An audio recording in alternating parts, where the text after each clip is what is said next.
Good morning, guys, and welcome back to my channel. We've just come out of a heat wave here in Perth. I think we had about 4 or 5 days above 38 degrees Celsius, and we had a couple of 42-degree days in there. It was pretty awful, and there's not really a lot else you can do in that heat other than chill out inside or maybe outside and have a swim and read some books. So it really reminded me that one of my topics or ideas of what I wanted to share with you was some great Australian authors. I feel like we need to get some more Aussie authors out there. So today, that's what I'm going to do, is I'm going to share some of my favourite Aussie authors. Australian authors and books are great to read in summer because a lot of them are set in the summertime, so they're quite evocative in that sense. So I'll get into it. I apologise if you can hear the galahs and cockatoos and kookaburras. I wanted to get this done before everyone's air conditioners kicked in for the day because it's just always a constant hum. So I hope that's not too bad.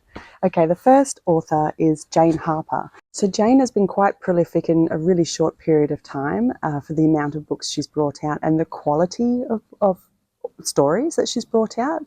The Dry is, I want to say it's her debut novel, and it is the first in 3 books about a detective named Aaron Falk. And Aaron is a forensic detective. In this story, he goes back to his hometown, which is in rural Victoria, I believe. And the town is in the middle of a drought. Everyone's depressed. But he's gone back because his friend from high school has killed himself and also apparently killed his family. So he's gone back for the funeral and he gets dragged into the investigation as to what actually happened. So Jane's writing is very evocative, very descriptive and atmospheric, and they are slow burns, which I do like. The pacing is just so good in her books. And I've read The Dry and I've read Force of Nature, which is the second book in the series. I haven't read the third one. They've both been made into movies with Eric Bana as Aaron Falk, and Eric Bana is a wonderful actor. I think Force of Nature comes out this month, but there's standalone stories in a series, and the Force of Nature is about 5 women going on a hike and only 4 coming back, and Aaron is brought into the story because he has a connection to one of the women who's gone missing, or the woman that's gone missing. So they're great, but actually my favourite book of Jane Harper's is not these. It's The Lost Man. And The Lost Man is a standalone book. It's a very slow burn set in the outback in rural Queensland. And it opens up as 2 brothers meet at the intersection of their adjoining cattle properties. And their brother, the third brother, is dead. He looks like he's died from dehydration. The interesting thing with a lot of Jane's books is that they go into generational secrets, and that's something that definitely comes out in The Lost Man, but it's just so quiet, and her descriptions of the Australian outback are so beautiful and they really take me there. I grew up in the country, so it really is something that I love to read about in that sense. So Jane Harper is definitely one of my top Australian authors. The next author is Tim Winton, and Tim Winton is actually from Perth, where I am, and he is one of Australia's best known writers. He writes adult fiction, children's fiction, and he is known as an environmentalist as well. And he's a phenomenal writer of Australian life. The first book I read of Tim's was a book called Breath, which is set in the southwest of Western Australia, which is a peak surfing location. And I read it over a day, maybe a couple of days. I just sat in the pool over Christmas and just read it. It was so immersive. It was written as a long flashback. So it sets on a man who looks back on his childhood and teenage years, these formative years when he was almost mentored by this surfer. It was just so, it really drew me in. The writing was just so descriptive, and I could really put myself into that place. But That Eye, the Sky is on my to-be-read list this summer. You can see it's quite a slight book. A lot of Tim's books are quite small. They're not enormous, doorstops. But I thought I'd just read the synopsis for you. Ort knows the sky is watching. He knows what it means to watch. He spends long hours listening at doors and peering through cracks. Things are terribly wrong. His father is withering away, his sister is consumed by hatred, his grandmother is all inside herself, and his mother, a flower child of the 60s, is brave but helpless. Then a strange man appears at their door. That Eye the Sky is about love, about a boy's vision of the world beyond, about the blurry distinctions between the natural and supernatural. All of this and more begins at the moment the ute driven by Ort Flack's father ploughs into a roadside tree, throwing the whole world off kilter. So I'm really looking forward to diving into that soon, but Tim Winton is an amazing Australian author. The next author is Kate Grenville, and this is The Secret River. I have not read this yet. It's on my to-be-read list, hopefully this summer. Kate has, her books seem to focus on women, and there's usually an element of true history it's historical fiction. And she focuses on women perhaps that were in the margins. While we may know stories about the men who pioneered or lived in these times, not a lot's known about their wives, and they were pivotal. They were really important to those men succeeding.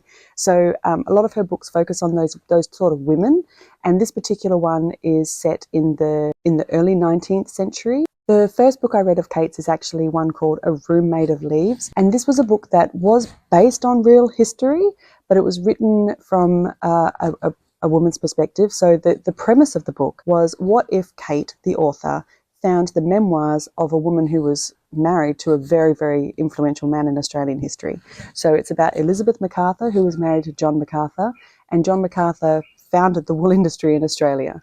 So it was written as if she had found these memoirs and then she published them. And so what we read was a variation on what we know is actual history. And it was really interesting to read because it read like diary entries in a way.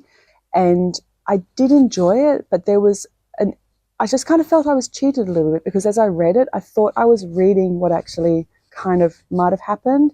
And then you realize it's an entire made up world. But I don't hold that against her. So, but the thing with Secret River and A Room Made of Leaves is that they're both set at the same time in history and at the same place in Australia. So I'll read the synopsis for you briefly. In the early 19th century, William Thornhill is transported from the slums of London to New South Wales for the term of his natural life. He arrives with his wife Sal and their children in a harsh land he does not understand. 8 years later, Thornhill sails up the Hawkesbury as a free man to claim 100 acres. Aboriginal people already live on that river, and Thornhill will soon have to make the most difficult decision of his life. So I'm really looking forward to reading this book. It is a bit of a cornerstone, I think, for Australian historical literature, and for that reason, I'm really excited to read it, hopefully soon. The next author is Sally Morgan. Now, Sally Morgan is a name that a lot of people may know. This was a book called My Place, which was published in the late 80s, and it is most definitely a major milestone for Aboriginal literature. And it was set and published here in Western Australia. I think it was published by Fremantle Press. So while I'm familiar with Sally's name and I have read her book, this book has been abridged into children's books and all sorts of, different versions. It's definitely something that we would have read in school. And while I do remember the basic premise of the story, I don't remember it entirely, and I feel like it's important for me to read it again because it is such an important piece of Indigenous history. And basically it's an autobiographical story about a young girl who is in search of her history. She wants to understand her past, and through that process it's a bit of a spiritual pilgrimage, and through that process she kind of allows her mother and her grandfather her grandmother to also tell their story. They've been silenced about it.